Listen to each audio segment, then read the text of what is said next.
महायोगपीठे तटे भीमरथ्यामूरं पुण्डरीकाय दातुं मुनिन्द्रे समागत्य तिष्ठन्तमानन्दकन्दं परब्रह्मलिङ्गं भजे पाण्डुरङ्गं पाण्डुरङ्गा करो प्रथम पाण्डुरङ्गा करो प्रथम दूसरे चरण संताची दूसरे चरण दूसरे चरण चक्रपादाने कथे चाली चक्रपादाने कथे चाली चक्रपादाने कथे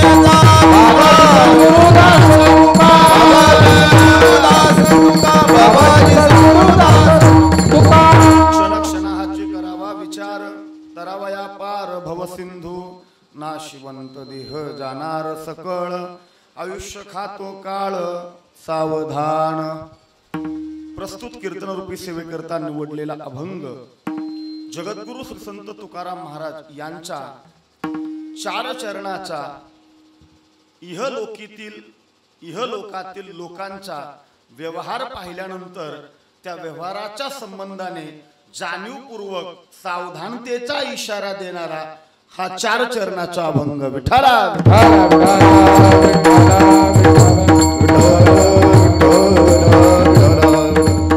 वैकुंठवासी वामनराव धोंडीबा भगत यांचं प्रथम वर्ष श्राद्ध कुटुंबियांच्या वतीने संपन्न होत असताना नियोजित असणारी ही कीर्तन सेवा आहे। भारतीय संस्कृतीने तुम्हा आम्हाला धर्मग्रंथांनी एखादी व्यक्ती मृत पावल्याच्या नंतर तिच्या पश्चात ज्या अनेकविध क्रियाकर्मांची यादी तुमच्या आमच्या समोर ठेवलेली त्यामधील सगळ्यात महत्त्वाचं मृत व्यक्तीच्या पश्चात त्यांच्या कुटुंबियांकडून केलं जाणारं कर्म म्हणजेच श्राद्ध। मी अजून वर्ष श्राद्ध म्हटलेलो नाही। अंत्यविधी हे सुद्धा श्राद्धच आहे। सावडणं किंवा काही भागात त्याला मातीला जाणं म्हणतात पहा, ते सुद्धा काय श्राद्धच आहे। दशक्रिया सुद्धा काय श्राद्धच आहे। 13वा 14वा ज्याला कुंभश्राद्ध म्हटलेले तेही श्राद्धच आहे।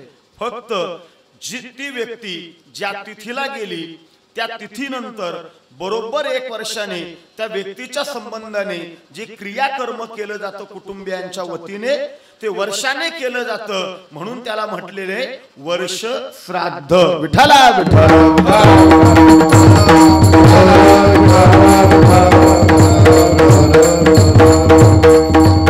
ऐका, आमची सनातन संस्कृती आम्हाला सांगते देवाची करायची असते ती जयंती, देवाची करायची असती जयंती, संतांची करायची असती ती पुण्यतिथी आणि तुमचं आमचं करायचं असतं ते श्राद्ध। विठ्ठला विठ्ठला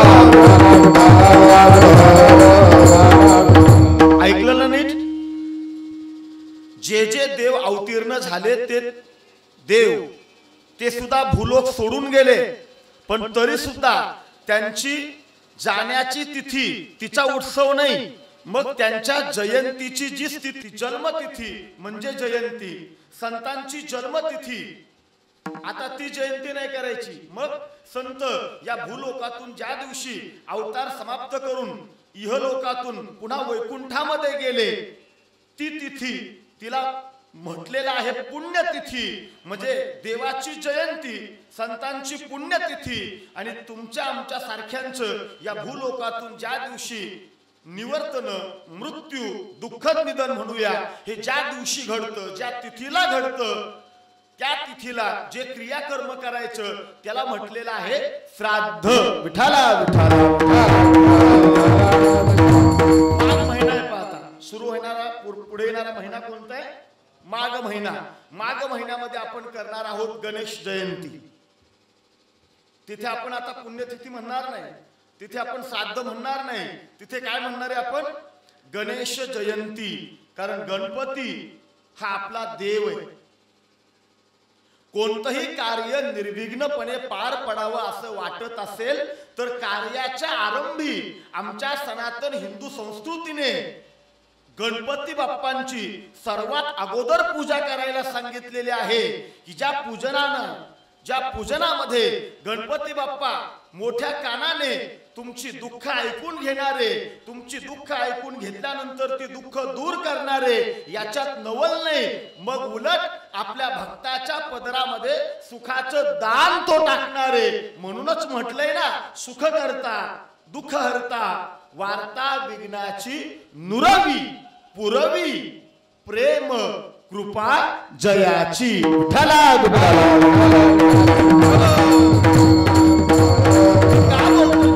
देवाची असती ती जयंती. चला मला हे सांगायचे, देवाची असती जयंती, संतांची असती पुण्यतिथी आणि तुमचं आमचं होतं ते वर्ष श्राद्ध. खरं सांगू का, आपली भारतीय संस्कृती एवढी उच्चतम आहे. या उच्चतम संस्कृती मधला एक विचार आहे, अरे जिवंतपणे आमच्या संस्कृतीमध्ये आई वडिलांना किंमत दिली जाते, याच्यात नवल नाही, मग मृत्यूच्या पश्चात सुद्धा त्यांना किंमत दिली जाते. हीच क्रिया आम्हाला हेच दाखवून देते ना. ऐका, आपण त्या भारतीय संस्कृतीमध्ये जन्माला आलेलो आहोत जिथे औदुंबरामध्ये आम्हाला दत्त भगवान पाहायला सांगितलंय, श्वानामध्ये आम्हाला खंडोबा पाहायला सांगितलेलं आहे, नव्हे दगडामध्ये सुद्धा आम्हाला देव पाहायला सांगितलेला आहे.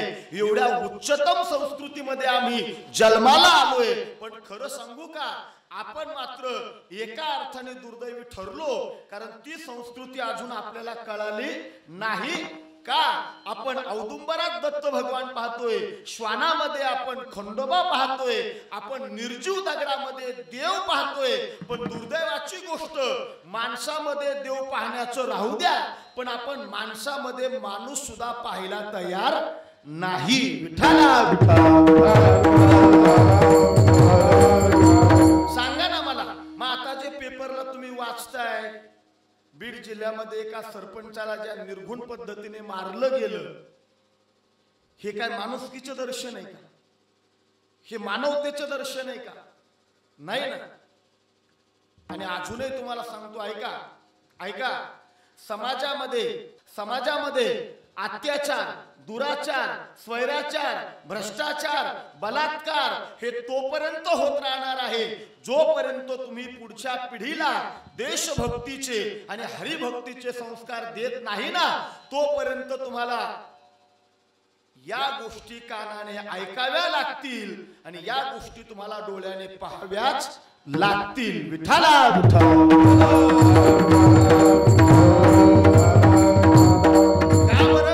आमचा संस्कार आम्हाला सांगतोय, वारकरी संस्कार, परद्रव्य परनारी याचा धरी विटाळ. पण त्याच्यावरती जर हरिभक्तीचे संस्कार नसतील तर त्याने हा विटाळ पाळायचा प्रश्न त्याच्या मनामध्ये सुद्धा येणार नाही. मी का बोलतो हे लक्षात घ्या. जगद्गुरु तुकाराम महाराज बोलतात, बाबांनो, तुमचा इहलोकीचा सगळा व्यवहार पाहिला ना, इहलोकीचा म्हणजे या मृत्यूलोकीचा, आपल्या दृष्टीने हा मृत्यूलोक आहे, हा इहलोक आहे. या इहलोकीचा जर व्यवहार पाहिला ना, तर तुकाराम महाराज बोलतात, तुमचा व्यवहार पाहिल्यानंतर वाईट वाटतो. का वाईट वाटतं? महाराज बोलतात, डोळे झाकून तुमचा व्यवहार चाललाय, तो तुम्हाला कधीही सुख देणार नाही. सकल जीवांचा विचार करून तुकाराम महाराजांनी एकच निष्कर्ष काढला, आजची माणसं जगतायत कशी. विषय ओढी भुलले जीव, विषय ओढी भुलले जीव, आता याची कोण करीला जीव, आता याची कोण करीला जीव. दुपज नारायणी भाव, दुपज नारायणी भाव, पावनी भाव नरदेव, भाव नरदेव, सुख धरोनी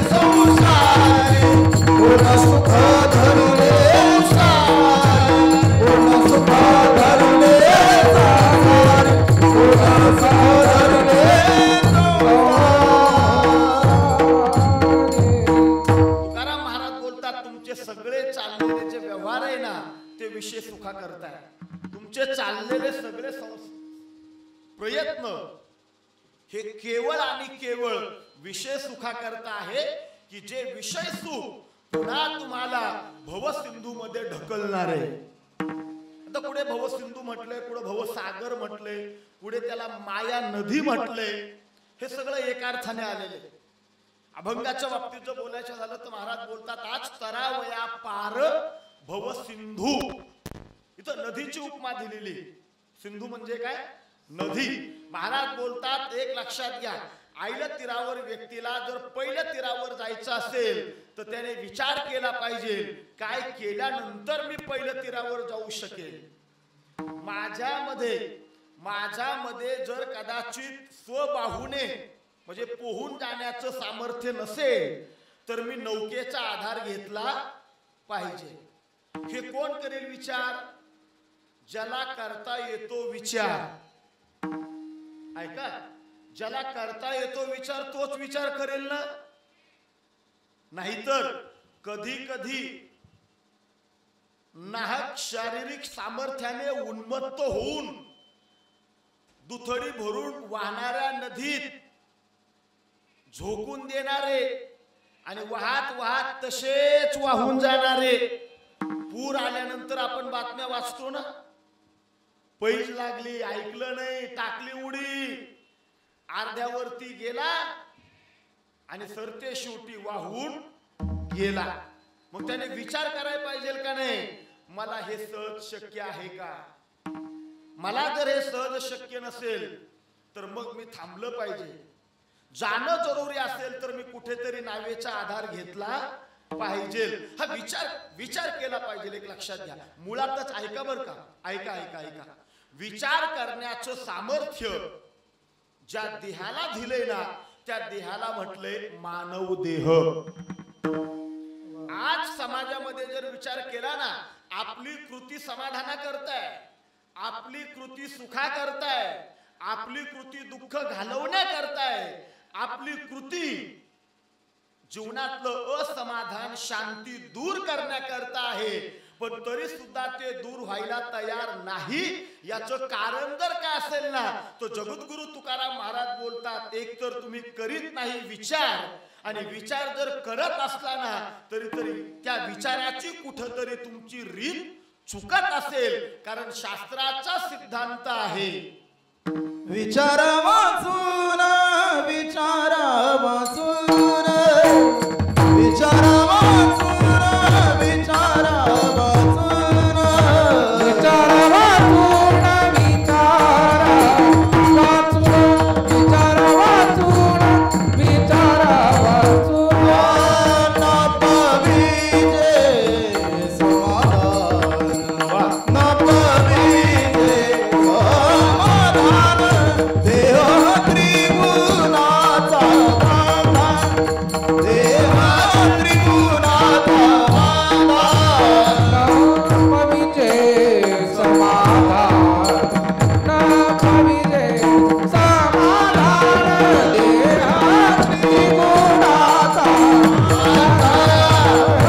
त्रिगुणाचा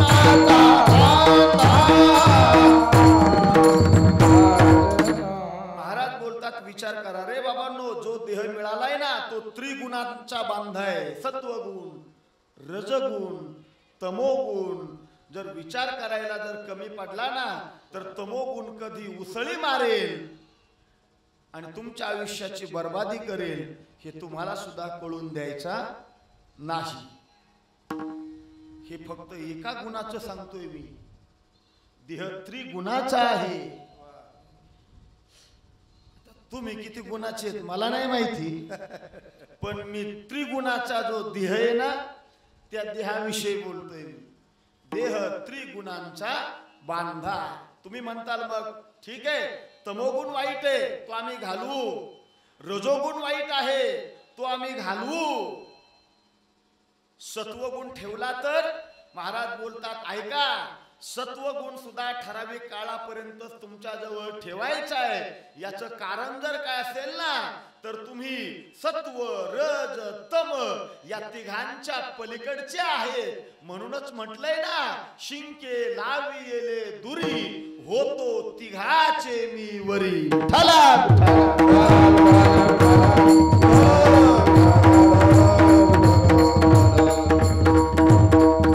आणि खरं सांगू का, ज्याला विचार करण्याची क्षमता, ज्याची उन्नत, ज्याची विचार करण्याची क्षमता चांगली आहे ना, त्या घरामध्ये बरं का, त्या घरामध्ये ज्याची विचार करण्याची क्षमता चांगली उन्नत आहे, त्या घरामध्ये पत्नीला सुद्धा आपला पती आवडतो.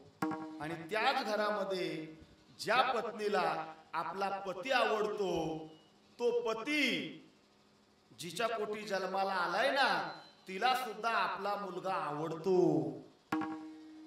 हे बोलणं कळलं तर बरं होईल.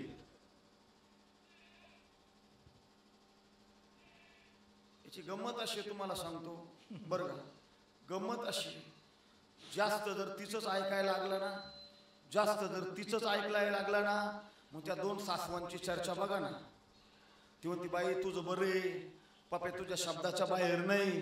ती म्हणती पप्या तवरच शब्दाच्या बाहेर नव्हता, कवर ती येत नव्हती. ती कळली तुम्हाला? अय कळली का तुम्हाला? मी का सांगितलीच पाहिजे का? मग कुठून आली ती? रिकाम्या जागा तुमच्या तुम्हीच भरा, कशाला मला सांगायला येता? बरोबर.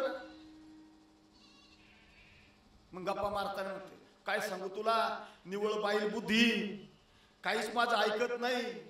महिन्यापूर्वी आली आणि आखा पप्या तिने मुठीत घेतला. तुम्ही माना आली तयार पटत आहे म्हणायची तुम्हाला, मग ऐका नाही. बरोबर ना? तुमच्या घरात नाही तसं. हा असं ऐका. आणि जो आईचं ऐकतो ना, आईचं जो आईचं ऐकतो ना, ती म्हणती बाया खूप शिकल्याले, चिकार कमावतं, पण माझ्यावर ध्यानच देत नाही, निवळ बावळाटे. बॅलन्स ढळला की दोघांची तक्रारी वाढल्या ना. पण ऐका, विचारी तरुणाला हे दोन्ही शक्य होतं. आणि खरं सांगू का तुम्हाला बरं का, माणसाने म्हणजे प्रत्येक युवकाने, ऐका, प्रत्येक युवकाने पत्नीचा सुद्धा आदर करावा आणि प्रत्येक युवकाने आईचा सुद्धा तेवढाच आदर करावा. याचं कारण सांगतो. एक आहे ती आई, जिने तुम्हाला जगतामध्ये आणलं, आणि एक आहे ती पत्नी, बायको, जिने तुमच्या करता सगळं जग सोडलं. त्याच्यामुळे दोघांनाही आदर द्यायला माणसाने शिकलंच पाहिजे.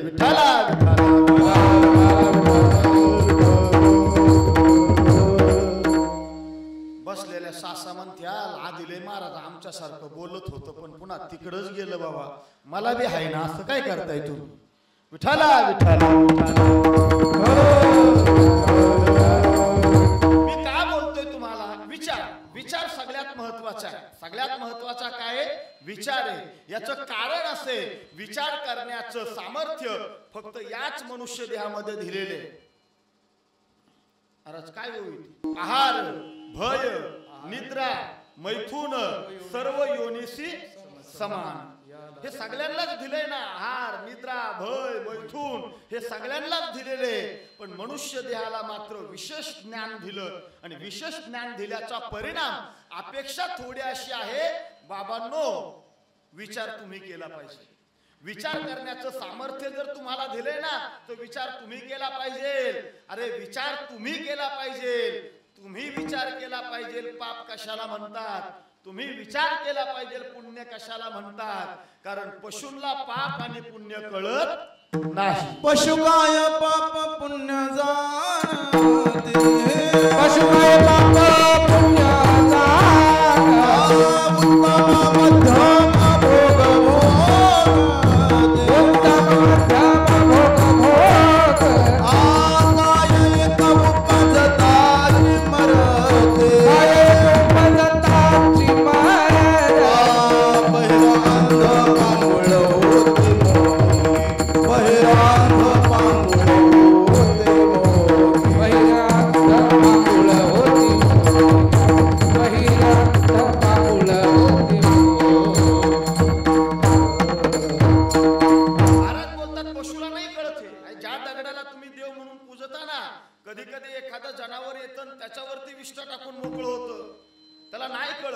काय पाप पुण्य जाणती. अरे जो जाणतच नाही त्याच्याकडून मानण्याची अपेक्षा काय ठेवतो. आणि काय ज्ञान नाही हरी आणि काय ज्ञान नाही आणि काय ज्ञान नाही आणि काय ज्ञान नाही याची नाही घोडे देवाचे भजन आणि काय ज्ञान नाही बोले आणि काय ज्ञान नाही बोले नाही घोडे देवाचे भजन आणि काय ज्ञान नाही बोले आणि काय ज्ञान नाही बोले. घरात बोलतात अनेक हे ज्ञान नाही कोठे. पण खरं सांगू का त्या ज्ञानाची प्रचिती आणून देणारा त्या ज्ञानाची जाणीव करून देणारा प्रत्येकाने आपल्या जीवनामध्ये गुरु केला पाहिजे. प्रत्येकाने गुरु केला पाहिजे. ज्ञान प्रत्येकाच्या ठिकाणी सगळ्यांच्या ठिकाणी ज्ञान आहे ना. ज्ञान कोणाच्या ठिकाणी नाही. पण ऐका असलेल्या ज्ञानाची जाणीव करून देणारा असलेल्या ज्ञानाची प्रचिती आणून देणारा प्रत्येकाने आपल्या जीवनामध्ये गुरु केला पाहिजे. अहो सामान्यांचं काय घेऊन बसला. ज्यांना जगद्गुरु म्हटलं जातं त्या जगद्गुरूंनी सुद्धा गुरुच्या ठाई आपली सेवा समर्पित करत असताना गुरुपदेश ग्रहण केलाच ना. माघ शुद्ध दशमी पाहोनी गुरुवार दिवस होता तो. हरिपाठामध्ये आपण प्रत्येक जण म्हणतोच ना. विचार तुमच्या ठाई असलेला विचार जागृत करण्याचं काम जर कोण करत असेल ना तर तो गुरु करत असतो. मग मला वाटते आपल्याला जर आपल्या देहाला जर विशेष ज्ञान दिलेले तर आपण गुरु केला पाहिजे. आपण गुरु केल्यानंतर मग ऐका गुरु केल्यानंतर तुम्हाला कळेल आत्मतत्वाचा विचार काय असतो. गुरु केल्यानंतर तुम्हाला कळेल अनात्मतत्वाचा विचार काय असतो. ज्याला शास्त्राने आत्म अनात्म विचार असं म्हटलेले तो विचार जोपर्यंत तुम्ही करत नाही ना. महाराज बोलतात व्यवहारातला विचार तुमच्या काहीच कामाचा नाही. विचार कोणता करावा आहे मी हा कोण करावा विचार आहे मी हा कोण करावा विचार म्हणे ज्ञानेश्वर निवृत्तीचा हो म्हणे ज्ञानेश्वर निवृत्तीचा आहे मी हा कोण करावा विचार आहे मी हा कोण करावा विचार म्हणे ज्ञानेश्वर निवृत्तीचा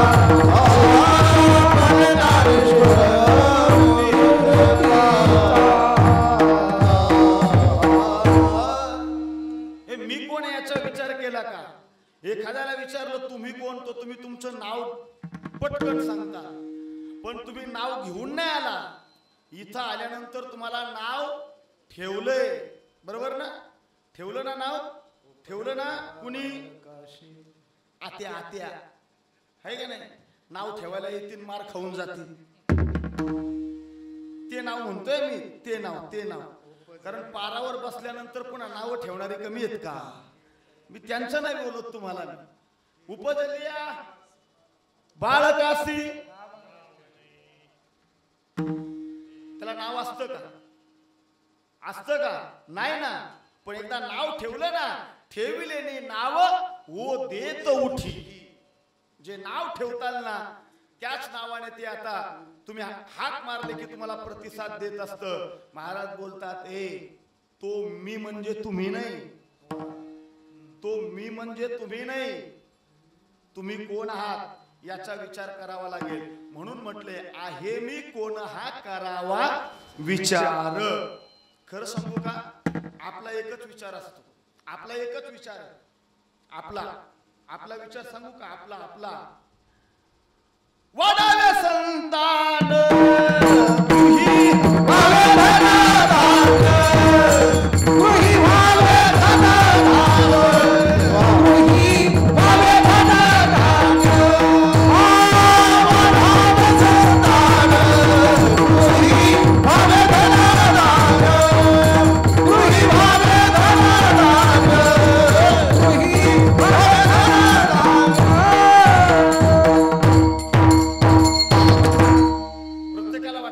वाढावे संतान. बर का, एकुलत्या एक लेकराचं लग्न व्हावं, लग्न झाल्यानंतर ती उमरा ओरडून यावी आणि 10-12 वर्ष व्हावं. कोणाला? लग्नाला. एकुलत्या एक लेकाच्या लग्नाला 10-12 वर्ष व्हावं आणि 10-12 वर्ष होऊन सुद्धा त्याला काहीच न व्हावं. मग यांच्या जीव बघा ना कशा वळावळा करीत येते. कुठून आली? पुढचं बोललंच पाहिजे का मी आता? बरोबर ना? हे मी बोलत नाही, प्रत्येकाची अपेक्षा आहे. वाढावे संतान, गृही व्हावे धनधान्य. अरे प्रत्येकाचा एकच विचार आहे, काय? नित्य उठोनी या खावयाची चिंता. प्रत्येकाला ती चिंता आहे महाराज. इथं आम्ही बसलोय, आमच्या जवळ आहे, आम्हाला कळतंय काय येते. लांबच्यांना कदाचित चिंता असेल तासाने काय खायला काय माहिती. हे मी नाही बोललो. नित्य उठून या खावयाची चिंता. महाराज बोलतात, अरे चिंता करायची ना, कैमी उद्धार पावे, कै कृपा करील नारायण. ऐसे तुम्ही सांगा संत जन, करा समाधान चित्त माझे. पण नाही हो, आपल्याला एकच चिंता आहे, काय? वाढावे संतान, गृही व्हावे धन धान्य. प्रत्येकाला तेवढीच चिंता आहे. पण महाराज बोलतात, बाबांनो तुम्ही कोणत्या गोष्टीत अडकलाय तुम्हाला कळतं का रे? ऐका, तुम्ही अडकलाय धनामध्ये. मान्य, मी मान्य करतो. तुकाराम महाराज बोलतात, धनवंता लागी सर्व मान्यता आहे जगी, जरूर जोडा जोडून या धन, उत्तम व्यवहारे जरूर जोडा. पण ऐका, जोडलेले जर सन्मार्गाने जोडलेले नसेल ना, तर ते तुमच्या कामी येणार नाही. काही बी असू दे बरं, काही बी. सत्ता, संपत्ती, पद, पैसा, प्रतिष्ठा जर सन्मानाने मिळवलं नसेल ना, तर हे तुमच्या काहीच कामी येणार नाही. त्याच्यामुळे ज्याच्याकडे आलं त्याने फार उन्मत्त व्हायचं नसतं. अहो, या हिंदुस्थानचा सम्राट धृतराष्ट्र, काय यातलं कमी होतं, पण तरी सुद्धा त्याला जंगलात जळून मारावं लागलं. आणि नियत चांगली होती, हरिभक्त होता, गरीब असणारा निर्धन ब्राह्मण, पण सुदामपुरीचा राजा बनला सुदामा. जीवनामध्ये काय करावं हे त्याला कळलं. धन मिळू नका असं म्हटलेलं नाही, लग्न करू नका असं म्हटलेलं नाही, मुलं जन्माला घालू नका असं म्हटलेलंच नाही. पण शब्द कसे संत साहित्यातले नीट ऐका.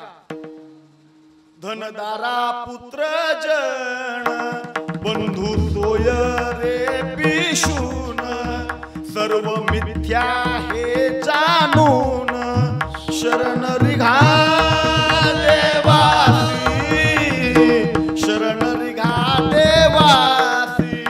आहे ना, धन आहे, दारा आहे, पुत्र जन, हे गोळा केलंच पाहिजे ना. पण महाराज बोलतात, ऐका, एकच जाणीव ठेवा. कशाची? सर्व मिथ्या हे जाणून. मानून नाही म्हटलं बरं का. अरे मानून म्हणताल तर व्यवहार बिघडेल, बरोबर ना? बहीण कळणार नाही, भाऊ कळणार नाही, आई कळणार नाही. मिथ्या मानायचं नाही, पण मिथ्या हे मात्र शेवटपर्यंत जाणायचं आणि तसाच व्यवहार करायचा. विठ्ठला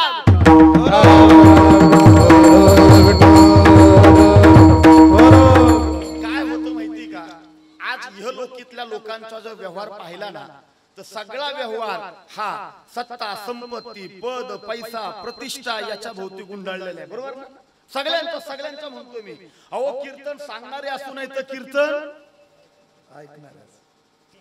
तुम्हाला हे लय पटलं, आधी माझ्या घेतलं होय का नाही? सगळ्यांचा व्यवहार त्याच्या भोवतीच आहे. सत्ता, संपत्ती, पद, पैसा, प्रतिष्ठा या भोवती आज सगळ्यांचं जीवन गुरफटून गेलेलो आपण पाहतोय. पण खरं सांगू का बर का, सत्ता ही मदिरेसारखी असते. सत्ता ही मदिरेसारखी असते. ज्याला मिळते ना तो धुंद होतो आणि ज्याला मिळत नाही ना तो वेडापिसा होतो. म्हणूनच की काय दर 5 वर्षाला मिळालेली सत्ता टिकवण्याकरता आणि गेलेली सत्ता मिळवण्याकरता लोक कोणत्या थराला जातात हे आपल्यालाच कळत नाही. याचं कारण आहे सत्ता ही भेदुंद आहे. विठ्ठला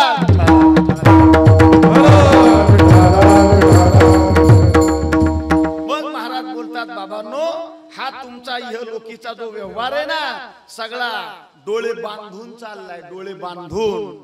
माझा तुम्हाला इशारा आहे काय, ये डोळे बांधून चाललेला जो व्यवहार आहे ना थोडा उघड्या डोळ्याने करायला शिका. तुम्ही म्हणताल मग आमचे डोळे उघडेच. एक लक्षात घ्या, दिसणं निराळं आणि कळणं निराळं. मी मागे एकदा बोललो होतो पहा बर का. दृष्टी सगळ्यांना आहे, दृष्टी सगळ्यांना आहे, पण पाहण्याची नजर मात्र सगळ्यांना नाही. मला वाटतंय झाडावरून पडलेलं सफरचंद सगळ्यांनीच पाहिलं होतं, पण पडलेलं सफरचंद पाहिल्यानंतर त्याच्यामधून गुरुत्वाकर्षणाचा नियम हा न्यूटननीच मांडला. हे आपण विज्ञानात पाहिलं ना. अर्थात तो नियम खरं संत साहित्यात आलाय, पण आता विज्ञान आपण शिकतोय तुम्हाला कळावं म्हणून विज्ञान म्हणतोय. विठ्ठला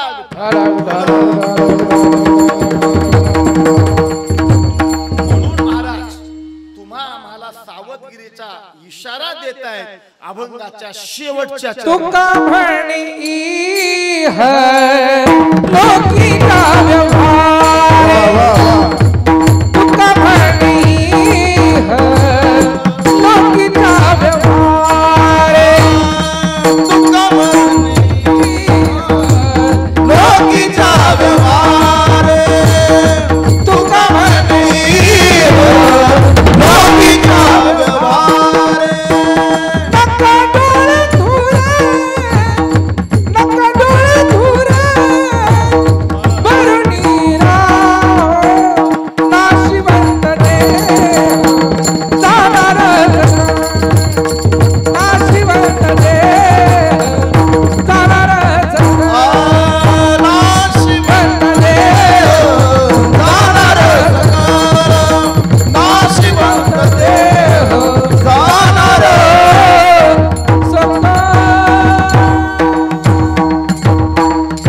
इहलोकीचा व्यवहार पाहिल्यानंतर जगद्गुरु तुकाराम महाराज बोलतात, तुका म्हणे इह लोकीचा व्यवहार आहे. खरं सांगू का, ज्ञानोबरायांनी या इहलोकाला ऐका, या इहलोकाला मृत्यूलोक सुद्धा म्हटलेले. या इहलोकातले व्यवहार कसे आहेत माहिती का? या इहलोकातले व्यवहार ज्ञानोबराय बोलतात ये मृत्यूलोकीचे उफराटे. इथं सगळं उलट चाललंय. तुम्हाला पटवून देऊ का, इथं सगळं उलट चाललंय. बाबा तुमचं वय किती आहे? मी तुमचंच विचारलंय, माझं नाही. पटकन बोला. 86 वय का नाही? आपण असं समजू बाबा 100 वर्ष जगणार आहे. किती? 100 वर्ष जगणार आहे. मान्य आहे तुम्हाला? मान्य आहे ना? बाबा सुद्धा 100 वर्ष जगणार आहे आणि मी सुद्धा 100 वर्ष जगणार आहे. मान्य आहे तुम्हाला? म्हणा ना हा बाबांना हा म्हणले, माझ्याकडेच काय पाहताय नुसतं. बाबा 100 वर्ष जगणार आहे आणि मी सुद्धा 100 वर्ष जगणार आहे. मला खरं सांगा, आमच्या दोघात मोठं कोण आहे? बोला बोला बोला. आमच्या दोघात मोठं कोण आहे? महाराज तुम्ही इकडे ध्यान द्या. महाराज तुम्ही इकडे ध्यान द्या. अशा कॉप्या नाही पुरवायच्या परीक्षेत. मी किती केलं तरी मास्तर आहे, कॉलेजचा आहे. बोला बोला बोला बोला. मी तुम्हाला विचारलंय, बाबांचं वय 100 आहे, माझंही वय 100 आहे, एवढं आम्हाला आयुष्य आहे. पण आता बाबांचं वय 86 आहे, माझं 44 आहे. आमच्या दोघात मोठं कोण आहे? तुम्हाला ज्ञानेश्वरीतल्या बाबा नाही विचारलंय मी. तुमच्या दृष्टीने मोठं कोण आहे? बाबा मोठे आहेत, बरोबर ना? बाबा मोठे. आज कीर्तन झाल्यानंतर जर ते माझ्या पाया पडले तरी संक्रांतीच्या दिवशी, दसऱ्याच्या दिवशी बाबा जर पुढे आले तर त्यांच्या अगोदर मी त्यांच्या पाया पडणार. बरोबर ना? कारण बाबा माझ्यापेक्षा वयाने मोठे आहेत असं म्हणणं तुमचे, माझं नाही, माझं नाही. याचं कारण सांगतो तुम्हाला. बाबांचं आयुष्य जर 100 वर्षाचे, आता जर 86 त्यांचं वय, तर शिल्लक किती आहेत? 14. माझे शिल्लक किती आहेत? बोला 56.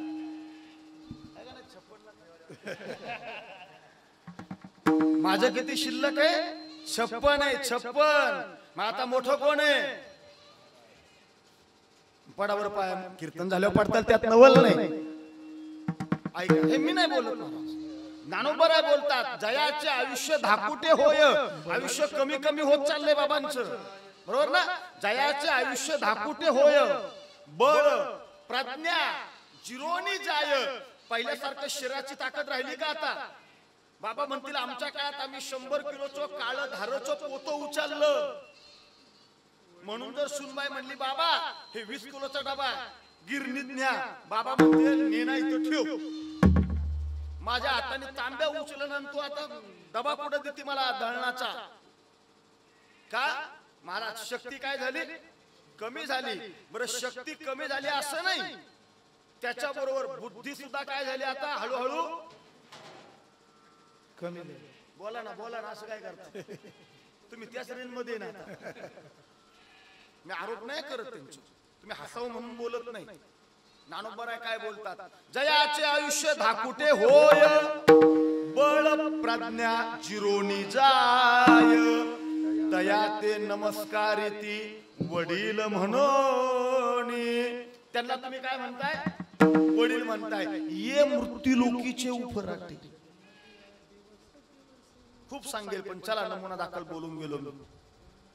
पण ऐका, तुकाराम महाराज बोलतात अशा इह लोकांमध्ये तुम्ही जन्माला आलाय की इथं सगळं उलटच चाललंय. इथं सगळं उलटच चाललंय. मला खरं सांगा, मला खरं सांगा, जिवंतपणे माणसाला आंघोळीची गरज आहे का मेल्यावरती? जिवंतपणे आहे का नाही? म्हाताऱ्याच्या अंगाचा वास येतो, दुर्गंधी येते, तरी कुणी आंघोळ घालीत? तुम्हीच माझ्या आधी नाही म्हणताय म्हणजे पटतंय तुम्हाला म्हणायचं, बरोबर ना? आणि गेल्यानंतर पाणी तापवा. थंडीचं गार लागते म्हणून म्हातारं डोळं उघडून सांगणार आहे का? सांगल का? पुरीनो पाणी गरम का नाही केलं, मला गार लागतंय. मेलेलं म्हातारं एखादं म्हणलंय का? आणि मी म्हणतो म्हातारं म्हणल्यावर तुम्ही जागेवर थांबताल का? नाही ना? ये मृत्यू लोकीचे उफराटे. महाराज बोलतात असा इहलोकीचा व्यवहार आहे. या इहलोकीच्या व्यवहारामध्ये जर गुंतून पडशील आणि इथेच जर विचाराच्या चक्रामध्ये गुंतशील ना, तर तुझ्या हातामध्ये काहीच येणार नाही. मग विचार करायचा आहे, प्रश्नच नाही. एक लक्षात घ्या, विचार प्रधान मनुष्य देह, ज्ञान प्रधान मनुष्य देह. म्हणून तर शास्त्रकार तुमच्या आमच्याकडे पाहून म्हटले ना, येशाम न विद्या न तपो न दानम न चापि शीलम न गुणो न धर्मः ते मृत्यू लोके भूमी भारभूता मनुष्य रूपेण मृगाश्चरन्ति. अरे तुमच्या ठिकाणी जर ज्ञान नसेल, येशाम न विद्या न तपो न दानम, नाही तप नाही दान, न शीलम न गुणो न धर्मः, यातलं तुमच्याकडे जर काहीच नसेल ना, तर तुमचं जगणं म्हणजे खायला काळ आणि भुईला भात, असं तुमचं जगणं असेल. आणि मग असं जर तुमचं जगणं असेल तर महाराज बोलतात काहीही हाती येणार नाही. विठ्ठला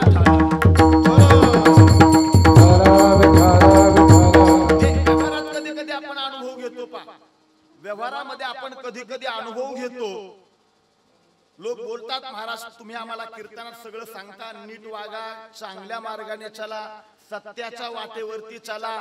पण कधी कधी आम्हाला असं पाहायला मिळतं प्रामाणिकपणाच्या वाटेवर चालणाऱ्याचीच लोक फसवणूक करतात. पण खरं सांगू का तुम्हाला, आपलं मन निर्मळ ठेवा, चारित्र्य स्वच्छ असू द्या आणि विचार चांगले असू द्या. एक लक्षात घ्या, फसवणारा जरी कितीही चलाक असला ना तरी वाचवणारा मात्र भगवंत त्याच्याहून चलाक आहे, हे मात्र विसरू नका. विठ्ठला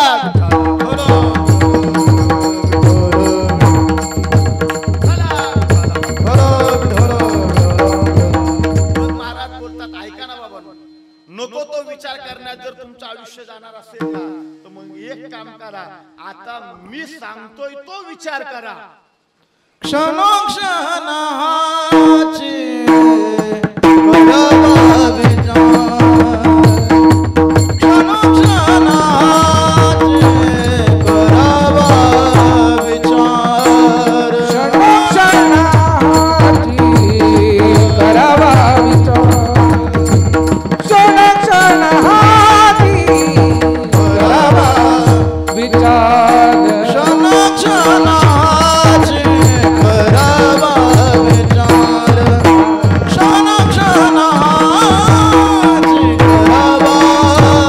विचार, क्षणोक्षणाची करावा विचार, क्षणोक्षणाची करावा अंतरावया पार भव सिंधू, अंतरावया पार भव सिंधू, नाशिवंत देह जाणार सकल, नाशिवंत देह जाणार सकल, अंतरावया पार भव सिंधू, अंतरावया पार भव सिंधू, नाशिवंत देह जाणार सकल, नाशिवंत देह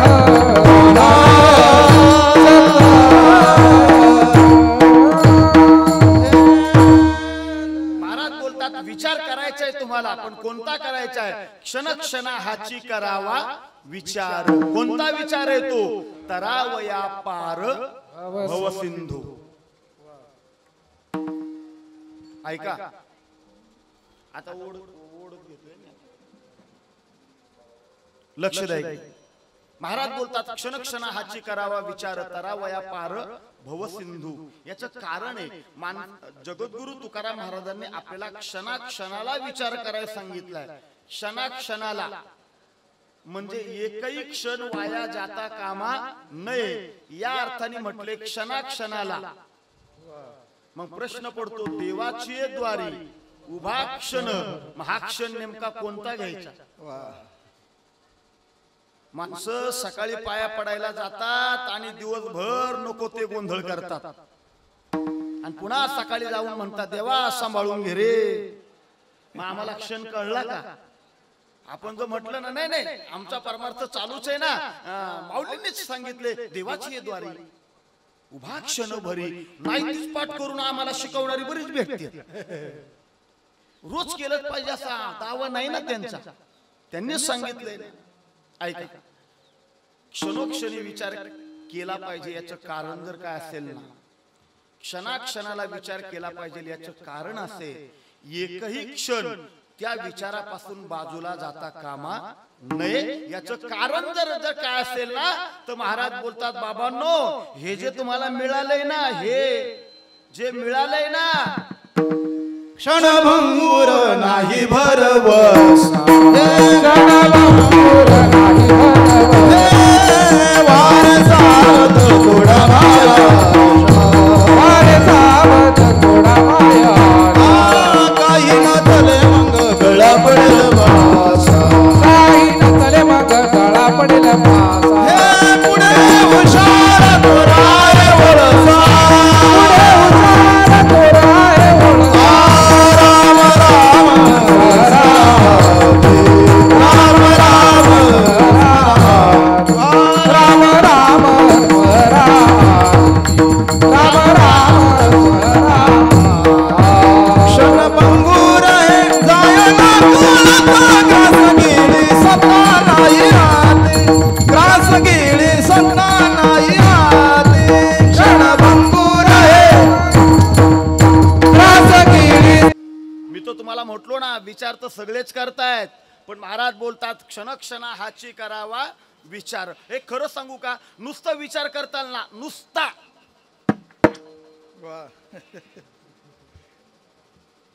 हे कळलं नसेल तर ते कळलं असेल ना. नुसता विचार जर करताना तर महाराज बोलतात हाती काहीच येणार नाही बाबांनो. ऐका, फक्त विचारच करताना तर विचार करून करून एखाद्या दिवशी खंगून माराल. ऐवजी ज्याचा विचार करताय ना त्या विचाराला एक दिवस तरी कृतीची जोड द्यायला शिका. त्या विचाराला जर कृतीची जोड देताल ना तर प्रगतीच्या वाटेवर सगळ्यात पुढे असताल. मग महाराज बोलले फक्त विचार करू नका, मग काय करा, काय करा. अभंगाचं 3रं चरण. संत समागमे धरावी आवडी, संत समागमे धरावी आवडी, संत समागमे धरावी आवडी, संत समागमे धरावी आवडी, संत समागमे धरावी आवडी, संत समागमे धरावी आवडी, संत समागमे धरावी आवडी, संत समागमे धरावी आवडी, करावी तातडी परमार्थी, करावी तातडी परमार्थी, करावी तातडी परमार्थी, करावी तातडी परमार्थी, नाशिवंत देह जाणार नाशिवंत देह जाणार सकळ, नाशिवंत देह जाणार सकळ, नाशिवंत देह जाणार सकळ, नाशिवंत देह जाणार सकळ, नाशिवंत देह जाणार सकळ, नाशिवंत देह जाणार सकळ, नाशिवंत देह जाणार सकळ. महाराज बोलतात आता फक्त विचार करत बसू नका, त्या विचाराला कृतीची जोड द्या. ती कृती कोणती आहे? संत समागमे धरावी आवडी. सगळे शब्द महत्वाचे आहेत बरं का. संत समागम, धरावी, आवडी आणि पुढं म्हटले करावी तातडी. तातडी म्हटले तातडी. आम्ही जो कुणाला म्हटलं ना चला ना कीर्तनाला, ती म्हणतात हे अजून काय आमचं वय झालं वे ऐकायचं आता. कुणाला म्हटलं ना घालतो का माळ, ते म्हणलं अजून दात चांगलेत, मग काय पडल्यावर घालतो का पार. तातडी म्हटले तरी झडझडोनी वहिला निग, ये भक्तीचे वाटे लाग, जिया पावसी अव्यंग निजधाम माझे. इथं तातडी का सांगितली? मगाशीच महाराजांनी प्रमाण दिलं का क्षणभंगुर नाही भरवसा. म्हणून महाराज बोलतात बाबांनो इथे तुम्हाला तातडीनेच हे सगळे व्यवहार करावे लागतील. विठाला विठाला.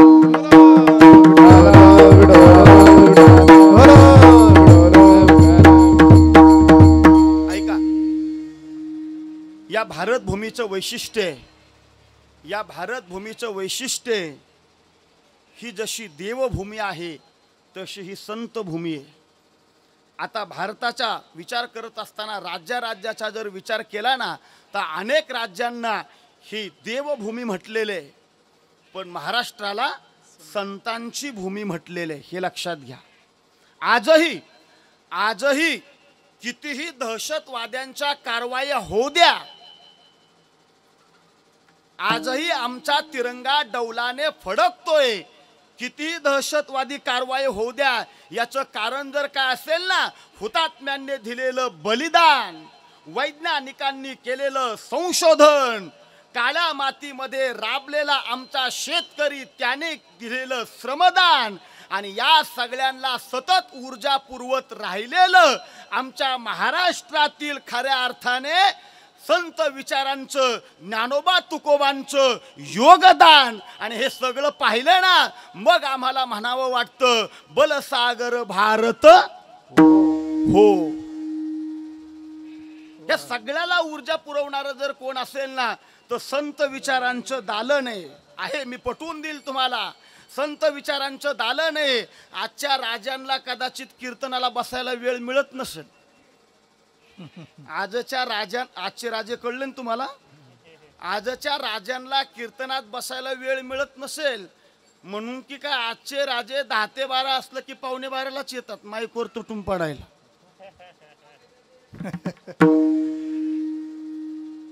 डॉक्टर बरोबर ना, वेळ कमी असतो आहे का नाही, वेळ कमी असतो आहे का नाही, वेळ कमी असतो.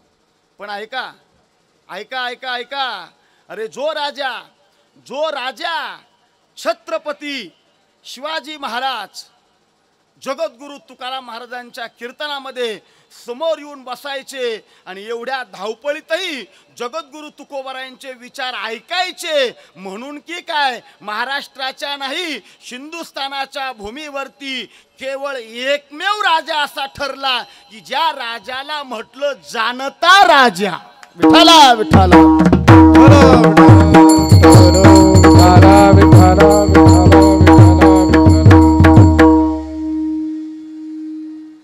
जानता राजा सांगतोय तुम्हाला मी, जानता राजा. ऐका, देश धर्म यांचं रक्षण कसं करावं, साधू संतांचं रक्षण कसं करावं, दुष्टांचं निर्दालन कसं करावं, अरे दुश्मनांची लुटलेली लूट रेतेच्या कल्याणाकरता कशी वापरावी, एखादी जर परस्त्री समोर आली तर तिला मातेचा दर्जा द्यावा आणि त्याच परस्त्रीकडे जर एखाद्याने वाकड्या नजरेने पाहिलं तर त्याच्या देहाचा चौरंग करायला सुद्धा ज्या राजाने मागे पुढे पाहिलं नाही, ज्या माईने आपली इच्छा व्यक्त केली होती, राज्य व्हावे ही श्रींची इच्छा, उतरवला तो असणारा दुश्मनांचा ध्वज आणि त्याच ध्वजावरती फडकवला खऱ्या अर्थाने भगवा ध्वज.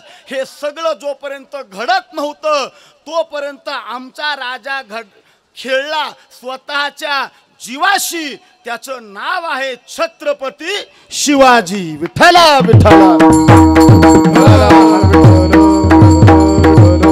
हे का शक्य झालं, हे का शक्य झालं याचं उत्तर जर असेल ना तर राजांनी संत विचाराचा आधार जीवनामध्ये घेतला होता. दासबोधांचा रामदास स्वामींचा सगळा दासबोध वाचा. त्या दासबोधातली मला एक ओवी सर कायम आवडते बरं का हलदे सर. दासबोधातली एक ओवी सगळ्याच आहेत पण एक ओवी प्रत्येकाने शिकावी. काय आधी गावरान सांगतो आपल्या भाषेत, आपल्या भाषेत. येत असल तर डोकं लावावं बरं का, येत असावं तर डोकं लावावं. अजून पोस्ट बोलू का थोडं, बसा खाली, बसा बसा खाली बसा, अजून टाइम आहे आपल्याला, बसा बसा बरं का. येत असेल तर डोकं चालवावं. काहींचा स्वभाव कसा असतो माहिती का, काहींचा स्वभाव नाचता येईना अंगण वाकड. तुम्हाला एवढंच माहिती, मला पुढचं सांगायचं म्हणून तर सांगतोय मी. ऐका ऐका, नाचता येईना अंगण वाकड, नेसता येईना म्हणे लुगडं फाटकं आणि स्वयंपाक येईना म्हणे ओली लाकडं. काय उपयोगाचं. त्यापेक्षा तुला येत नाही एवढं सांग ना, कशाला लांबवत बसती. महाराज बोलतात ऐका, जीवनामध्ये सगळ्यात जर महत्वाचे असेल ना तर संगत आहे. संगत एकच. पावसाचा पडणारा पाण्याचा थेंब, ऐका, पावसाचा पडणारा पाण्याचा थेंब जर सापाच्या मुखात गेला ना तर त्याचं विष तयार होतं. तोच पावसाचा थेंब कर्दळीच्या गाभ्यात गेला ना तर त्याचा सुगंधित कापूर तयार होतो. तोच पावसाचा थेंब जर गटारात पडला ना तर तो प्यायच्या सुद्धा लायकीचा राहत नाही. आणि तोच पावसाचा थेंब तापलेल्या तव्यावर पडला ना तो होता हे सुद्धा सांगायला शिल्लक राहत नाही. म्हणून लक्षात घ्या, तोच पावसाचा थेंब जर चातक पक्षाच्या तोंडात पडला तर त्याची तहान भागते. आणि तोच पावसाचा थेंब जर शिंपल्यात पडला तर त्याचा मोती होतो. मला वाटते आपल्या आयुष्याचं मोती व्हावं असं वाटत असेल तर संत विचाराच्या शिंपल्यात आपण सुद्धा जाऊन बसलं पाहिजे. विठाला विठाला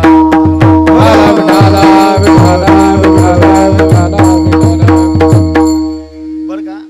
नवनाथ महाराज, मी तुमच्याकडे ध्यान दिलं, यांच्याकडे ध्यान दिलं, यांच्याकडे ध्यान दिलं. तुम्ही कधीतरी वाक्य आवडल्यावर टाळ्या वाजवायचा प्रयत्न करताय. तर खेडेपाड्यात काय आपली ती काय फारशी सवय नाही. आणि तुम्हाला खरं सांगू का, तीच सवय खरी आहे. कीर्तनात टाळी फक्त भजनातच वाजली पाहिजे. आता काही निघाले वाजवा टाळ्या, पुढचं नाही बोललो मी. विठाला विठाला विठाला.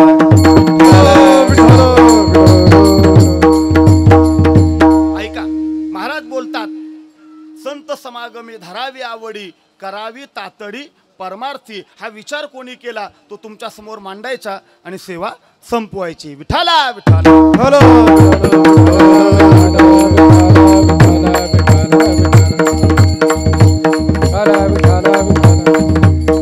रावणाच्या लक्षात आलं सीतेचं अपहरण केल्याशिवाय मला पर्याय नाही, आणि सीतेचं अपहरण करायचं म्हणून त्यांनी लंका सोडली आणि आता तो पंचवटीच्या दिशेने निघाला. जायचे मला लंकेत.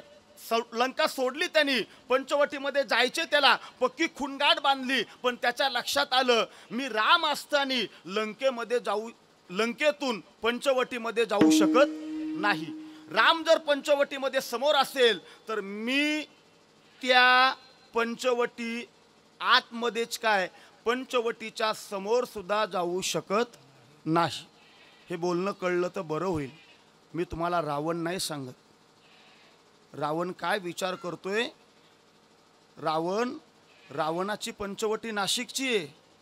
रावणाची पंचवटी नाशिकची आहे. रावण विचार करतोय पंचवटीमध्ये जोपर्यंत राम आहे ना तोपर्यंत मी पंचवटीमध्ये काय पंचवटीच्या समोर सुद्धा जाऊ शकत नाही. हा विचार करतोय रावण. आमचं धर्मशास्त्र आम्हाला सांगते या देहामध्ये जोपर्यंत राम नामाचं चिंतन आहे ना तोपर्यंत विकार रूपी रावण तुमच्या देहातच काय देहाच्या समोर सुद्धा येऊ शकत नाही. विठाला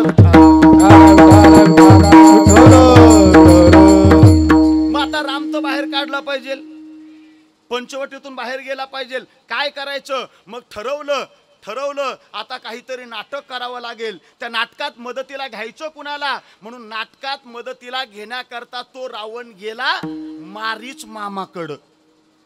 आणि मग त्या मारीच मामाला तो बोलतोय, रावण ऐक मारीचा, तुला आता माझ्या बरोबर यावं लागल आणि एका नाटकात तुला काम करावं लागेल. मारीच म्हणला नाटकच आहे ना, करेल मी काम, पण एक काम करा ना, माझी भूमिका काय तिथं सांग. स्क्रिप्ट माझी भूमिका काय ते तर मला सांगा ना. आणि मग सांगितलं, ऐक तुला सुवर्ण मृगाचं रूप धारण करायचे आणि पंचवटीमध्ये तुला प्रवेश करायचे. तिथे राम आहे, त्या रामाला आपल्याला फसवायचे. फसला ओ राम. मला कधी कधी प्रश्न पडतो, राम फसला तरी कसा? का बरं? जगाची निर्मिती जर रामाने केलेली आहे तर रामाला कळायला नको का आपल्या फॅक्टरीत अजून सोन्याचं हरिण आपणच तयार केलेलं नाही. पण तरी सुद्धा राम त्या हरणाच्या मागे धावला. याचं कारण असे, तुम्हा आम्हाला रामप्रभू संदेश देतात, एखाद्याचा विनाश काळ जवळ आला की विचार खुंटतात आणि मग आपण बोलतो विनाशकाले विपरीत बुद्धी. हे तुम्हा आम्हाला कळावं म्हणून रामप्रभू सोन्याचं हरिण नाही हे माहिती असून सुद्धा त्याच्या मागे धावायला तयार होत आहेत. विठाला विठाला. पण ऐका, सुरुवातीला तो मारीच मामा त्याने होकार दिलाच नव्हता. ज्यावेळेस तो बोलला ना, ऐक तुला मारीचा तुला सुवर्ण मृगाचं रूप धारण करून पंचवटीत जायचे, कदाचित सीतेला तुझी भुरळ पडेल म्हणून राम सुद्धा सीतेच्या सांगण्यानुसार धावतील. हे सगळं ऐकल्यानंतर तो मारीच म्हणतोय, ओ मागे साधू संतांच्या यज्ञात आम्ही खोडी काढायचो, तर रामाने मला बिनटोकाचा बाण मारला, तर आजपर्यंत चिखलात सडत पडलोय. त्रास कुणाला दिलता? साधू संतांना. आणि आता कुणाला त्रास द्यायचे? रामाला. नशीब त्याने मागे बिनटोकाचा बाण मारला म्हणून जिवंत तरी राहिलो. आता जर त्यालाच त्रास द्यायला गेलो ना, तर तो टोकाचा एकदाच बाण मारील आणि मला घालवील. मला मरायचं नाही. तुम्हाला एवढं वाक्य सहज वाटतंय का? हे मरायला लागलेल्याकडे तोंडाकडे बघा ना जरा. सगळ्याच्या ध्यानात आले, सगळ्याच्या. आता हे जगत नसतं. बेकार तोंड ती करत असं. ती बेकार तोंड करून बघत म्हणतो, पोरांनो दवाखान्यात न्या ना. आणि डॉक्टरने घरी पाठवताना सांगितलेलं असतं, कुठंच नेऊ नका, घरी न्या. आणि हे म्हणतंय दवाखान्यात न्या. मी काय, मरण कोणालाच आवडत नाही, मला हे तुम्हाला सांगायचे. तो मारीच बोलतोय, रावणा मी तुझ्या बरोबर नाही येणार. तिथं गेल्यानंतर जर मला राम मारत असतील तर मी तुझ्या बरोबर येणार नाही. मी तुझ्या बरोबर येणार नाही. याचं उत्तर काय आहे? तर राम मारणार म्हणून तो भीतोय हे रावणाने जाणलं. आणि रावण बोलतोय, ऐक रे ऐक, पंचवटीत गेल्यानंतर राम तुला मारतील म्हणून जर तू माझ्या बरोबर यायला तयार नाही, म्हणून जर तू पंचवटीत जायला तयार नाही ना, तर ऐक, मी तुला आत्ता इथं मारील. बोल. मग आता कुठं गेलं तरी मरण आहेच ना. पंचवटी रामा सम्मुख जाता. पहा काय विचार केलता त्याने. जाता पंचवटी आत, अवश्य वधील श्री रघुनाथ. तेथे न वंचता जान, लंका नाथ वधील. भावार्थ रामायणातलं ओव्या. अरे पंचवटीत गेला तर मला रावण मारतोय. मारीचाचा विचार कसा आहे पहा. पंचवटीत गेला तर मारीच विचार करतोय मला राम मारतोय. आणि जर पंचवटीत जायला मी रावणाला नकार दिला तर मग मात्र मला रावण मारतोय. आता मारीच विचार करतोय, अरे या रावणाच्या हातून मरण्यापेक्षा रामाच्या हातून मेलेलं कधीही चांगलं. याला म्हटलंय तरावया पार. हरी भव सिंधू तरावया पार. भव सिंधू तरावया पार. भव सिंधू तरावया पार. हे क्षण क्षणाची करावा विचार. तरावया पार भव सिंधू. तरावया पार भव सिंधू. क्षण क्षणाची करावा विचार. तरावया पार भव सिंधू. तरावया पार भव सिंधू.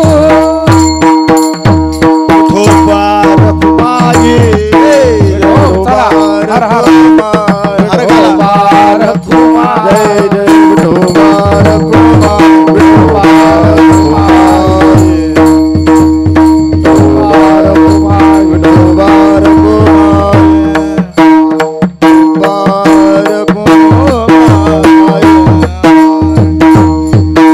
विठोबार कुमार. हरी विठोबार कुमार. विठोबार कुमार.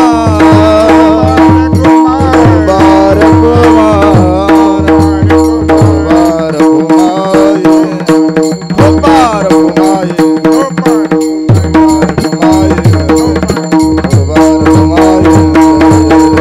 कुमार. विठोबार कुमार.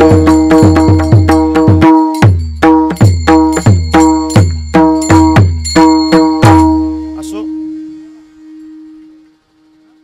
नियोजित कीर्तन वेळ संपलेले. एक 10-12 मिनिटं थोडं उशिरा झालं म्हणून तेवढे 10-12 मिनिट मी घेणार आहे. फुलं वाटायची काही घाई करू नका. मी सांगतो कधी वाटायची, फक्त आणून ठेवा, आणून ठेवा.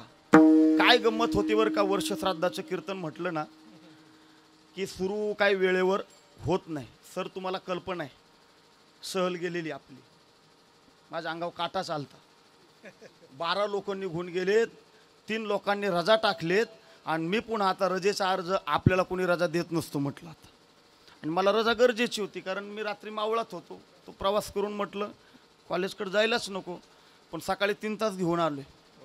माझं काम झालं, आता मला जाऊ द्या म्हटलं, मला जाऊ द्या ना कीर्तनाला. आता एखादा म्हणून तुम्ही बी लय लांबू नका, वाजल्या की 12 वाजल्यात ते मलाही कळतंय. पण मग सुरू होता होता थोडा वेळ, त्यात लाईट गेली ती, जनरेटर, साहित्य उशिरा. हे मी एवढं तुम्हाला का सगळं सांगतोय माहिती आहे का बरं का, 11:45 आलेलं, 11:45 वाजता आलेलं एखादं आहे ना, असं हात केला की मग ते आमच्या हाताकडे बघतं, मग पुन्हा असं म्हणतं हा, त्याच्यामुळं त्यांचं कीर्तन लांबले, त्यांच्या हातात घड्याळ नाही. पण 11:45 आलेल्या माहित नसतं, कीर्तनच सुरू झाले 10:30.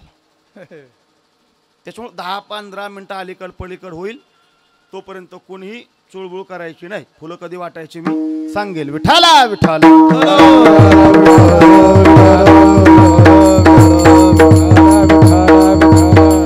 वैकुंठवासी वामनराव धोंडीबा भगत यांचं हे प्रथम वर्ष श्राद्ध संपन्न होत असताना 1 पुत्र आणि 4 कन्या, 2 भाऊ, असा हा सगळा मोठा परिवार आहे. 4 मुली आहेत. एक लक्षात घ्या, सगळ्यात महत्त्वाची गोष्ट, ज्यांचं वर्ष श्राद्ध संपन्न करतोय त्यांचे आई वडील अजून हयातीत आहे. हे एवढं सोपं समजू नका बरं का, एवढं सोपं समजू नका. मान्य, आपल्या अगोदर मुलगा जात असताना निश्चितपणे त्यांना दुःख झालं असेल. त्याला एकच उत्तर असतं आपल्याकडे, ईश्वरी सत्तेपुढे इलाज नाही. पण खरं सांगू का, वयाच्या 60पर्यंत सुद्धा आईवडिलांचं कृपाछत्र लाभणं याच्याकरता सुद्धा पुण्यच असावं लागतं. विठाला विठाला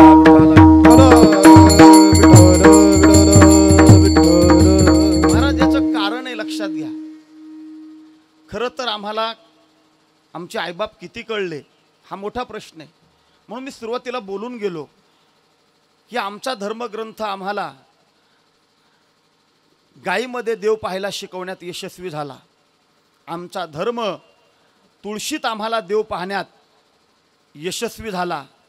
आमचा धर्म आम्हाला औदुंबरामध्ये सुद्धा दत्त पाहण्याकरता सांगण्याकरता यशस्वी झाला.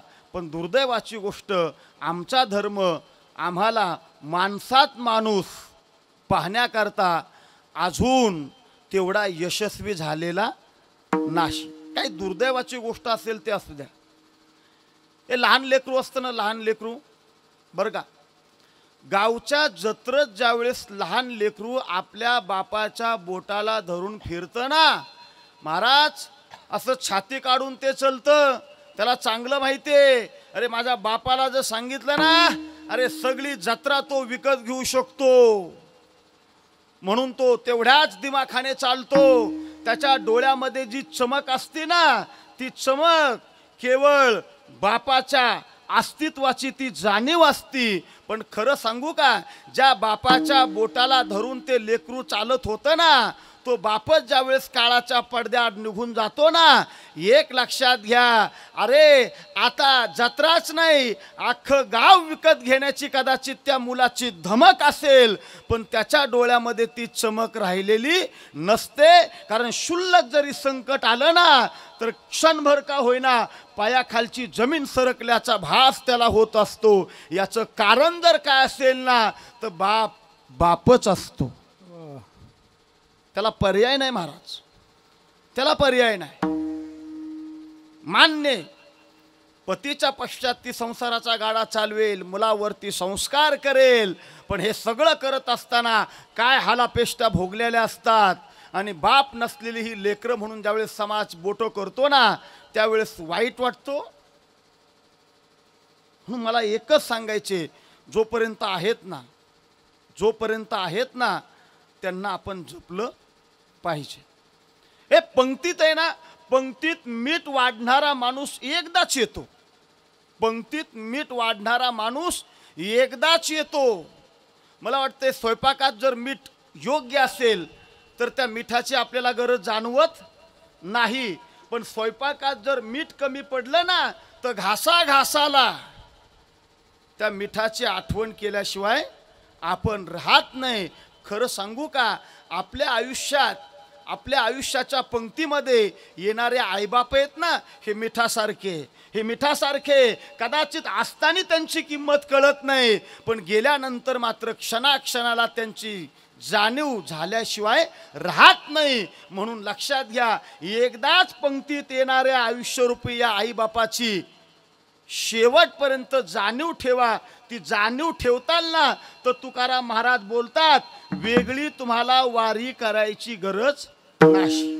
अरे पंढरीच्या वारीला गेल्यानंतर तुम्ही ज्याचं दर्शन घेताय ना, तो सकल संतांनी हरिभक्तीचा तिथे गजर केला आणि म्हणून तो पंढरपुरामध्ये आला असं समजू नका रे. ज्या पुंडलिका करता तो आला ना, त्या पुंडलिकाने काय केलं होतं? पितृभजनाचा झाला से अधिकारी, पितृभजनाचा झाला से अधिकारी. जो आला त्याचं भजन केलं असं नाही म्हटलं, पितृभजनाचा झाला से अधिकारी. ऐका, जगाच्या दृष्टीने कुटुंबात बाप जो आहे ना, जगाच्या दृष्टीने एखाद्या कुटुंबातला बाप ती एखादी व्यक्ती असते. जगाच्या दृष्टीने एखाद्या कुटुंबातला बाप ही जगाच्या दृष्टीने व्यक्ती असते, पण खरं सांगू का, त्या लेकराच्या दृष्टीने मात्र ते सगळं जग असतं. म्हणून बापाच्या हयातीत आकाशाला गवसणी घालणारं लेकरू बापाच्या पश्चात जमीन सरकल्यासारखी त्याला जी वाटतं ना, याचं कारण मी पुन्हा तेच उत्तर देईल, बाप हा बापच असतो. अरे तो किती बी गरिबीत जगू द्या, बर का, तो किती बी गरिबीत जगू द्या, पण तुम्हाला खरं सांगू का, अरे जगाच्या दृष्टीने जरी तो दरिद्री असला ना, तरी लेकराच्या दृष्टीने जगातला सगळ्यात तो श्रीमंत असतो. महाराज होतं ते काम उरकलं. पुणे स्टेशनला 2 जण आली. आल्यानंतर रेल्वे स्टेशनला जाऊन तिकीट काढलं. तिकीट काढल्यानंतर गाडीच्या प्लॅटफॉर्मला गेली आणि गेल्यानंतर कळलं अजून गाडीला 2 तास वेळ आहे, अजून गाडीला 2 तास वेळ आहे. 2 तास वेळ आहे म्हटल्यानंतर एक जण म्हणला, चल रे छत्री थोडी सांधून आणू, पावसाळ्याचे दिवस आहेत. खराब झाली छत्री, मोडल्या काड्या, तिच्या मोडल्यात, आपण सांधून घेऊया. म्हणून तो पुन्हा प्लॅटफॉर्मच्या बाहेर येतो. जे जात असतील ते पाहतील, पहा तिथे छत्री नीट करणारे बसलेले असतात. तो सांगतो ही छत्री नीट कर. तो सांगतो, खरं सांगू का, ही छत्री फेकून द्या, नवी घ्या, नीट करण्यासारखं याच्यात काय राहिलं नाही. तो म्हणतो, हे बघ 50 नाही 100 रुपये घे, पण मला हीच छत्री नीट करून दे. सोबतचा जोडीदार म्हणतो, अरे भिकारड्या, तुझ्या इतका दळिंद्री मी अजून पाहिला नाही. 25 वर्ष आपण एकत्रित आहे. अरे पैसा वाचून वाचून वाचवणार तरी किती? तो सांगतो, शांत राहा, शांत राहा, मला तीच छत्री नीट करून घ्यायची.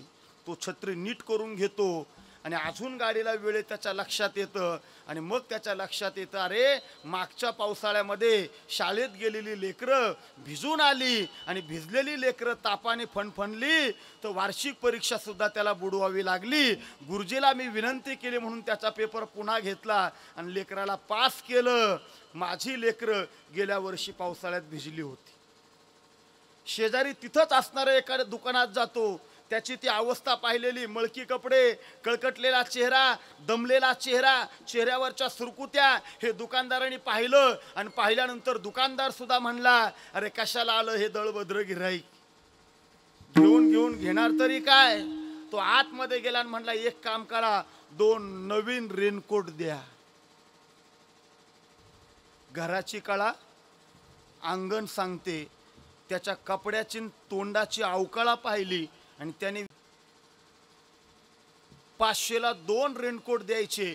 अशा बजेटचे किमतीचे रेनकोट त्याच्या पुढे टाकले.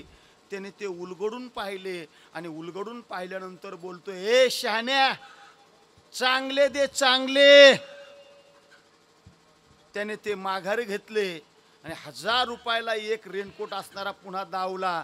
आणि मग त्याच्या लक्षात आलं याच्या चैनी कदाचित खराब होण्याची शक्यता आहे. त्यावेळेस मात्र तो खिशातला 500चा बंडल त्याच्या पुढं फेकतो आणि तो सांगतो, अरे शहाण्या, माझ्या कपड्यावर जातोय का कपड्यावर? दळभद्री मांडलेलं त्याच्या समोरच आहे मित्र. माझ्या कपड्यावर जातो का? अरे 2-2 हजाराचा एक एक रेनकोट असला तरी चालेल. चल पटकन चांगले रेनकोट दाखव. तुम्हाला खरं सांगू का, जगाच्या दृष्टीने तो सगळ्यात दळिंद्री होता, पण लेकराच्या दृष्टीने सगळ्यात श्रीमंत बाप होता. याचं कारण जर काय असेल ना, तर बापाची भूमिका एकच आहे महाराज. काय? बाप करी जोडी लेकुराचे ओढी, बाप करी जोडी लेकुराचे ओढी, बाप करी जोडी लेकुराचे ओढी, बाप करी जोडी लेकुराचे ओढी. आपुली कुर्बानी वारवाई, आपुली कुर्बानी वारवाई. एकाएकी केला मिरासीचा धनी, एकाएकी केला मिरासीचा धनी, एकाएकी केला मिरासीचा धनी. कडी वागमोनी भार खाणी. महाराज बोलतात, बाप करी जोडी लेकुराचे ओढी. खरं सांगू का, दौडला उतरल्यानंतर चहाची तलब झाल्यानंतर सुद्धा जो चहाला 10 रुपये घालवत नाही, कारण त्याला चांगलं माहितीये इथं 10 रुपयाच्या नोटेमध्ये मी एकटाच चहा पिल, पण घरी जर साखर आणि चहापत्ती घेऊन गेलो ना, कदाचित घरातली सगळी एक टायमिंगचा चहा पितील ना. हे का बोलतोय मी? तुकाराम महाराज बोलतात, बाप करी जोडी लेकुराचे ओढी. हे सगळं त्यांनी जोडलं आणि क्षणभंगुर नाही भरवसा या नियमाने तो एकदाचा निघून गेला. मला खरं सांगा, बाप निघून गेल्यानंतर इस्टेट नावावरती करायला जे काय कायद्याची प्रक्रिया असेल ती कदाचित करावी लागत असेल, पण आमचे जगद्गुरु तुकाराम महाराज बोलतात, ज्या दिवशी त्यांनी शेवटचा श्वास घेतला ना, त्या दिवशी त्याची सगळी मिराशी सगळं एकाएकी केला मिरासीचा धनी, एकाएकी केला मिरासीचा धनी, एकाएकी केला मिरासीचा धनी, एकाएकी केला मिरासीचा धनी. कडी वागवोने बारगान, कडी वागवोने बारगान. एकाएकी केला मिरासीचा धनी, एकाएकी केला मिरासीचा धनी. अतिशय पूरक प्रमाण दिले पा. मी तुम्हाला सांगत होतो, बापाचा शेवटचा श्वास ऐकताय ना, बापाचा शेवटचा श्वास त्याच दिवशी लेकराच्या नावावर सगळी इस्टेट झालेली असते. एकाएकी केला. महाराज माहित नव्हतं जातील म्हणून, मला सांगितलं नाही, आजार नाही, काहीच नाही, काहीच नाही, सगळं एकाएकी घडलं. एकाएकी केला मिराशीचा धनी. मी तर म्हणेल, ऐका ऐका, मी आवर्जून तुम्हाला सांगेल, वर्षश्राद्ध करू नका, वर्षश्राद्ध करू नका.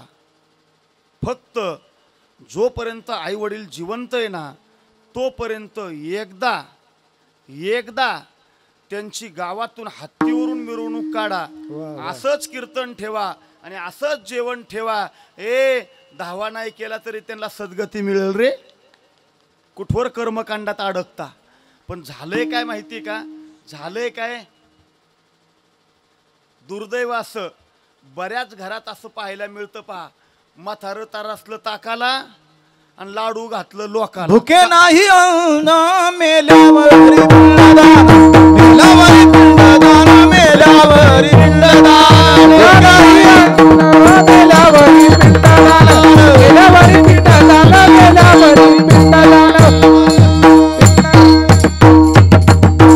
जिवंतपणी खायला कोणी देत नाही, जिवंतपणी खायला कोणी देत नाही आणि मेल्यावर पाहिजे ते देतो ना. पण कोणाला खातो कोण? खातो कोण?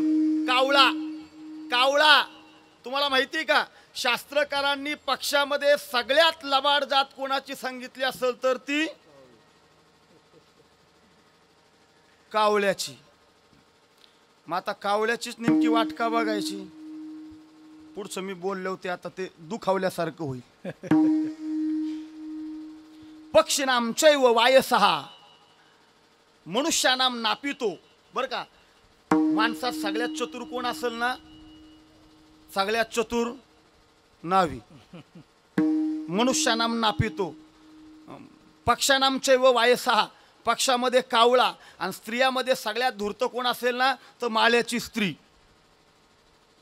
काही बी पिकवणार आणि त्याचे दोन पैसेच करणार. चला, मला तिकडं आता लांबवत बसायचे नाही. मला तुम्हाला एवढं सांगायचे, प्रथम वर्ष श्राद्ध संपन्न होत असताना काकांचा विधी पार पडलेला आहे.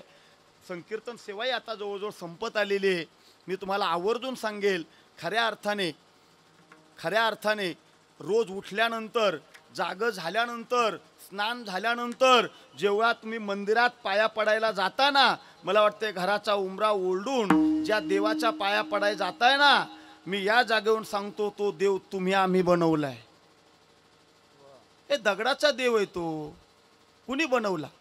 तुम्ही आम्हीच ना. अरे मंदिरात जाऊन तुम्ही दगडाच्या देवाच्या पाया पडता, पण एक लक्षात ठेवा, कदाचित मंदिरातला देव तुम्ही घडवलाय, पण तुमच्या घरात असे दोन देव आहेत की ज्यांनी तुम्हाला घडवले. म्हणून तुकोबाराय बोलले, तुका म्हणे माय बापे अवघी देवाचीच रूपे. ज्ञानेश्वर महाराज माऊली, ज्ञानेश्वर माऊली, महाराज माऊली, ज्ञानेश्वर माऊली, ज्ञानराज माऊली, ज्ञानेश्वर माऊली, ज्ञानेश्वर माऊली.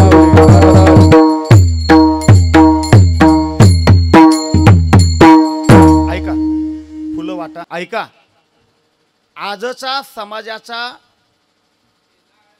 विचार आणि वर्तन या दोन्ही गोष्टीचा जर विचार केला ना, तर आजची अशी अवस्था आहे, आज संपूर्ण समाज हा जातीपातीमध्ये विभागला जातोय. जाती जातीची आंदोलनं होत आहेत, आरक्षण मागितली जात आहेत. अर्थात संविधानाने दिलेला तुम्हाला तो हक्क आहे, जरूर तुम्ही आरक्षण मागा. जाती जातीत विभागलेल्या प्रत्येक माणसाने एक गोष्ट लक्षात ठेवा, ज्या दिवशी देश आणि धर्मावरती संकट येईल ना, त्या दिवशी जातीपातीला मूठ माती द्या आणि सगळ्यांनी एक व्हायला शिका. ही गरज आहे. हे कळलं असेल ना, तर जरूर घेऊन जा आणि तसं वागायचा प्रयत्न करा. तुकाराम तुकाराम.